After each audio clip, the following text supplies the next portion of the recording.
ఆంధ్రప్రదేశ్ రాజకీయాల్లో జనసేన వేగం పెంచింది.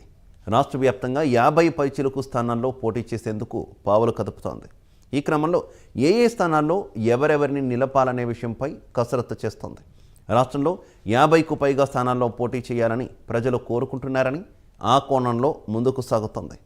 ప్రతి ఉమ్మడి జిల్లాలో జనసేన తన అభ్యర్థులను కుల మతాలకు అతీతంగా అందరికీ న్యాయం చేకూరేలా సీట్లు పంచాలని పార్టీ ముఖ్య నేతలతో స్థానిక నేతలతో సమాలోచనలు చేస్తున్నారు.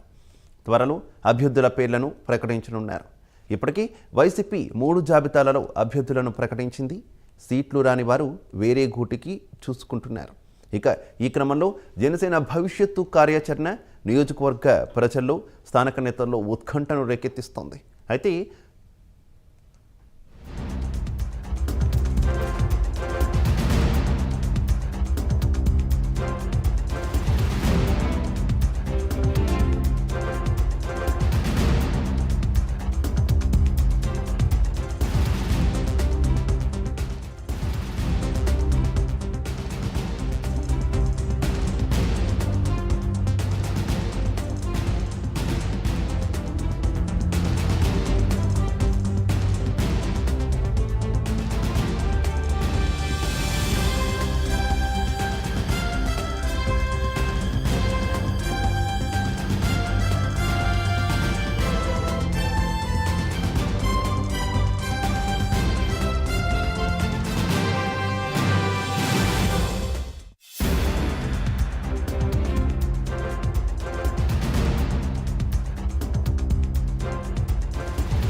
ఇక చిత్తూరు, కర్నూలు, కడప, అనంతపురం ఉమ్మడి జిల్లాలపై మరింత సమాచారాన్ని మా ప్రతినిధి రాజు అందిస్తారు. రాజు. రైట్ శివ, మొత్తం మీద రాష్ట్రంలో ఎన్నికలు సమీపించే కొద్దీ పొలిటికల్ హీట్ రాజుకుంటుంది. మరి ముఖ్యంగా ఇప్పటికే వైఎస్ఆర్ కాంగ్రెస్ పార్టీ తమ అభ్యర్థులకు సంబంధించినటువంటి జాబితాలను ప్రకటించడంతో ప్రస్తుతానికి తెలుగుదేశం అలాగే జనసేన ఉమ్మడి అభ్యర్థుల జాబితాల ప్రకటన పైన ఇంకా ఉత్కంఠ కంటిన్యూ అవుతున్నటువంటి సిచ్యువేషన్. మరి ముఖ్యంగా ఏపీలో పొలిటికల్ హీట్ రాజుకుంటూ ఉండడం, అంతేకాకుండా ఎన్నికలు సమీపిస్తున్నటువంటి నేపథ్యంలో ఏదైతే ప్రస్తుతానికి అభ్యర్థులకు సంబంధించినటువంటి పూర్తి కసరత్తును ఇరు పార్టీలకు సంబంధించినటువంటి అధ్యక్షులు పూర్తి చేసేటటువంటి పనిలో నిమగ్నమయ్యారు. దాదాపుగా ఈ నెలాఖరు లోపల ఖచ్చితంగా పూర్తి జాబితా విడుదల చేసేందుకు అవసరమైనటువంటి ఏర్పాట్లు కూడా చేస్తున్నటువంటి పరిస్థితి.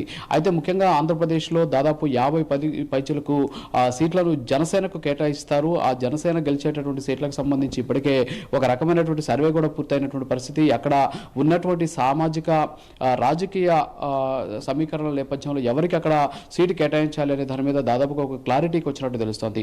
మరీ ముఖ్యంగా రాయలసీమ జిల్లాల్లో మొత్తం 52 అసెంబ్లీ స్థానాలు ఉంటాయి. అందులో దాదాపు 6 చోట్ల జనసేనకు సంబంధించినటువంటి అభ్యర్థులుగా నిలబెడితే ఖచ్చితంగా వాళ్ళు గెలిచేటటువంటి అవకాశాలు ఉన్నాయనేటటువంటి వాదన వ్యక్తమవుతుంది. ఈ నేపథ్యంలోనే దానికి సంబంధించినటువంటి కసరత్తు కూడా పూర్తయినటువంటి పరిస్థితి. ఈ మేరకు కాపు సంక్షేమ సేన వ్యవస్థాపక అధ్యక్షుడు చేకొండి హరిరామ జోగయ్య కూడా ఇప్పటికే దీని మీద ఒక కసరత్తు పూర్తి చేసి పవన్ కళ్యాణ్ కూడా ఒక నివేదిక అందించినట్టు తెలుస్తోంది. ఇందులో భాగంగానే అటు జనసేనకు సంబంధించినటువంటి అధినాయకత్వం అలాగే టీడీపీకి సంబంధించిన అధినాయకత్వం ఇద్దరు కూడా కలిసి ఈ 2 ఉమ్మడి అభ్యర్థులు ఎవరైతే ఉంటారో వాళ్ళకి సంబంధించినటువంటి దాని మీద కసరత్తు పూర్తి చేసినటువంటి సిచ్యువేషన్. అయితే ఈ 4 జిల్లాల్లో మరి ముఖ్యంగా చిత్తూరు జిల్లాలో కానీ చూసుకున్నట్లయితే దాదాపు 14 అసెంబ్లీ స్థానాలు ఉన్నాయి. ఈ 14 అసెంబ్లీ స్థానాల్లో 3 అసెంబ్లీ స్థానాల్లో ఖచ్చితంగా జనసేనకు సంబంధించినటువంటి అభ్యర్థులుగా నిలబెడితే వాళ్ళు గెలిచేటటువంటి అవకాశాలు ఉన్నాయని చెప్పేసి సర్వే సారాంశంగా తెలుస్తోంది. ఇందులో తిరుపతికి వస్తే డాక్టర్ పసుపులేటి హరిప్రసాద్కి ఇక్కడ కానీ సీటు కేటాయించినట్లయితే ఖచ్చితంగా ఆయన గెలుస్తారు అని చెప్పేసి ఇప్పటికే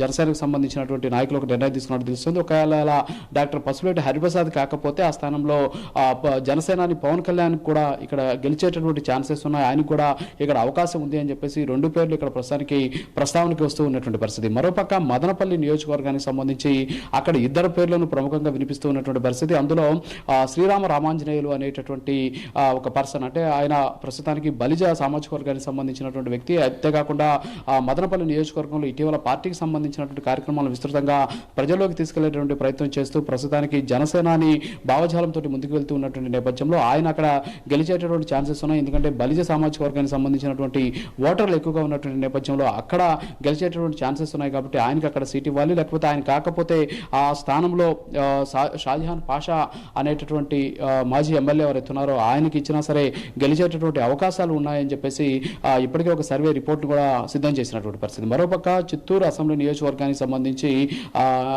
ఆదికేశ్వర నాయుడు కుటుంబంలో అంటే మాజీ ఎంపీ ఆదికేశ్వర నాయుడు ఆయన కుటుంబంలో ఆయన కొడుకు లేకపోతే ఆయన మనవరాలు ఇటీవల డీకే చైతన్య పార్టీలో చేరినటువంటి నేపథ్యంలో సో ఆమెకు చిత్తూరు సీటు కానీ కేటాయించినట్లయితే ఎప్పటి నుంచో చిత్తూరు అనేది బలిజలకు ఒక కంచుకోటగా ఉన్నటువంటి నేపథ్యంలో అక్కడ బలిజలు ఎక్కువగా ప్రాబల్యం కలిగి ఉన్నటువంటి పరిస్థితి. సో కాబట్టి అక్కడ బలిజ సామాజిక వర్గానికి సంబంధించినటువంటి డీకే చైతన్యకి అక్కడ సీట్ ఇస్తే ఆమె గెలిచేటటువంటి ఛాన్సెస్ ఉన్నాయని చెప్పేసి ఒక నివేదిక చెబుతున్నటువంటి పరిస్థితి. దీని మీద కూడా అధినాయకత్వం పరిశీలిస్తున్నటువంటి సిచ్యువేషన్. ఇక ఉమ్మడి కడప జిల్లా విషయానికి వస్తే ఇక్కడ 2 సీట్లలో గెలిచేటటువంటి అవకాశాలు ఉన్నాయని చెప్పేసి జనసేన భావిస్తోంది. అందులో బద్వేల్ నుంచి డాక్టర్ రాజశేఖర్ అంటే ఎస్సీ సామాజిక వర్గానికి చెందినటువంటి రాజశేఖర్ బద్వేల్ నియోజకవర్గంలో గెలిచేటటువంటి అవకాశాలు ఉన్నాయని చెప్పేసి అక్కడ సర్వే నివేదికలు కూడా చెబుతున్నటువంటి పరిస్థితి. మరోపక్క రైల్వే కోడూరు అది ఇప్పటికే ఎస్సీకి సంబంధించినటువంటి రిజర్వ్డ్ స్థానం. సో అక్కడ కూడా జనసేనకి ఎక్కువ అవకాశాలు ఉన్నాయి టీడీపీ కంటే.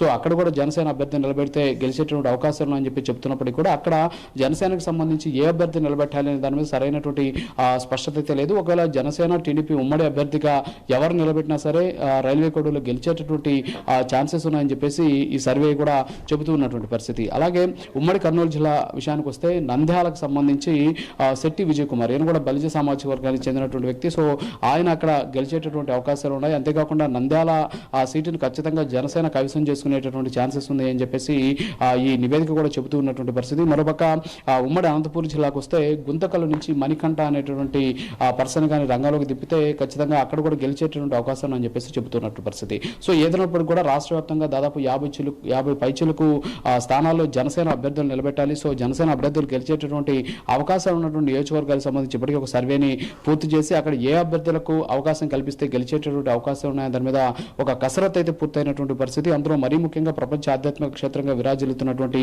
తిరుపతిలో ఖచ్చితంగా ఈసారి జనసేన గెలిచి తీరుతుంది. సో జనసేన ఇక్కడ అభ్యర్థి ఎవరు అంటే డాక్టర్ పసుపులేటి హరిప్రసాద్కి ఎక్కువ ఛాన్సెస్ ఉన్నాయి. సో ఆయన కానీ ఇక్కడ కానీ నిలబెట్టినట్టయితే ఖచ్చితంగా గెలిచేటటువంటి పరిస్థితి ఉంది. ఎందుకంటే ఇక్కడ కాపు సామాజిక వర్గానికి సంబంధించి ఎక్కువ ఓట్లు ఉండడం, అంతేకాకుండా డాక్టర్ పసుపులేటి హరిప్రసాద్ ఇక్కడ చాలా మందితో కూడా సత్సంబంధాలు నిలుపుతూ గత దాదాపు 20 ఏళ్ళుగా ఇక్కడ డాక్టర్గా కూడా సేవలు అందిస్తూ ప్రజారాజ్యం నుంచి కూడా ఎక్కువ ఆయన ఇక్కడ పార్టీకి సేవలు అందిస్తున్నటువంటి వ్యక్తి. సో ఆయనకి ఇక్కడ అవకాశం కల్పిస్తే గెలిచేటువంటి ఛాన్సెస్ ఉందని చెప్పేసి చెబుతున్నటువంటి పరిస్థితి. ఒకవేళ ఆయన కాకుండా పవన్ కళ్యాణ్ కూడా ఇక్కడ రంగంలోకి దింపితే ఒకవేళ పవన్ కళ్యాణ్ లేదా పవన్ కళ్యాణ్ కుటుంబంలో ఉన్నటువంటి నాగబాబు అయినా సరే ఇక్కడ నుంచి రంగంలోకి దింపితే గెలిచేటటువంటి అవకాశాలు ఉన్నాయని చెప్పేసి ఈ నివేదిక అయితే చెబుతూ ఉన్నటువంటి పరిస్థితి. సో మొత్తానికైతే 52 అసెంబ్లీ నియోజకవర్గ స్థానాలు ఉన్నటువంటి 4 రాయలసీమ జిల్లాల్లో 6 అసెంబ్లీ స్థానాల్లో ఖచ్చితంగా జనసేన అభ్యర్థులు గెలిచేటటువంటి అవకాశాలు ఉన్నాయని చెప్పేసి చేగొండి హరిరామ జోగే కూడా ఇచ్చినటువంటి నివేదిక చెబుతున్నటువంటి నేపథ్యంలో దాదాపుగా ఈ లిస్టు ఫైనల్ అయ్యేటటువంటి అవకాశాలు ఉన్నాయని చెప్పేసి ఆశావాహులంతా కూడా భావిస్తున్నారు. ఇప్పటికే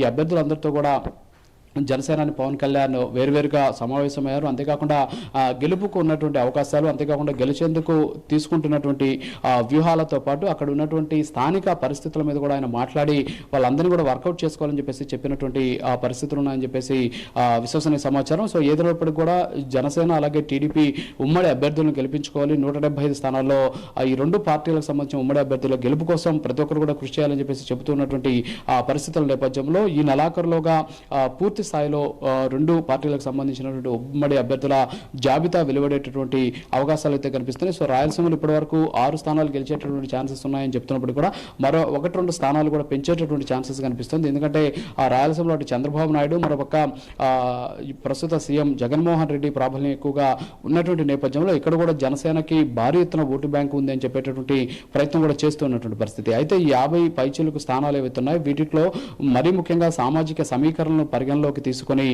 ఏదైతే జనసేన సిద్ధాంతమైనటువంటి కులాలను కలిపే రాజకీయ విధానం కావచ్చు, అంతేకాకుండా మతాల ప్రస్తావన లేని రాజకీయం ఏదైతే ఉందో ఆ రెండు సిద్ధాంతాలను పరిగణలోకి తీసుకొని ఈ 50 స్థానాల్లో అన్ని సామాజిక వర్గాలకు అవకాశం కల్పించే విధంగా చర్యలైతే తీసుకుంటున్నటువంటి పరిస్థితి. సో మొత్తానికి తుది జాబితా ఈ నెలాఖరు లోపల వచ్చేటటువంటి అవకాశం ఉన్నాయి. సో దాదాపుగా ఇప్పుడు ఏదైతే 50 మంది ఆంధ్రప్రదేశ్లో అభ్యర్థులుగా చెబుతూ ఉన్నటువంటి ప్రచారం జరుగుతుందో సో వాళ్ళే దాదాపుగా ఫైనల్ అయ్యేటువంటి అవకాశం అని చెప్పేసి విశ్వసనీయంగా తెలుస్తుంది. సో ఏదైనప్పుడు కూడా రాయలసీమలో కూడా జనసేనకి మంచి పట్టుంది. ఇక్కడ కూడా దాదాపు 6 నుంచి 8 స్థానాలు గెలిచేటటువంటి ఛాన్సెస్ ఉన్నాయని చెప్పేసి చేగుండి హరిరామ జోగ ఇచ్చినటువంటి నివేదిక కూడా చెబుతూ ఉన్నటువంటి పరిస్థితి. సో మొత్తానికైతే ప్రస్తుతం ఎన్నికలు సమీపిస్తున్నటువంటి నేపథ్యంలో రెండు పార్టీలు కూడా అభ్యర్థులకు సంబంధించినటువంటి కసరత్తును అయితే పూర్తి చేసేటటువంటి పనిలో నిమగ్నమైనటువంటి సిచ్యువేషన్ కనిపిస్తుంది. శివ.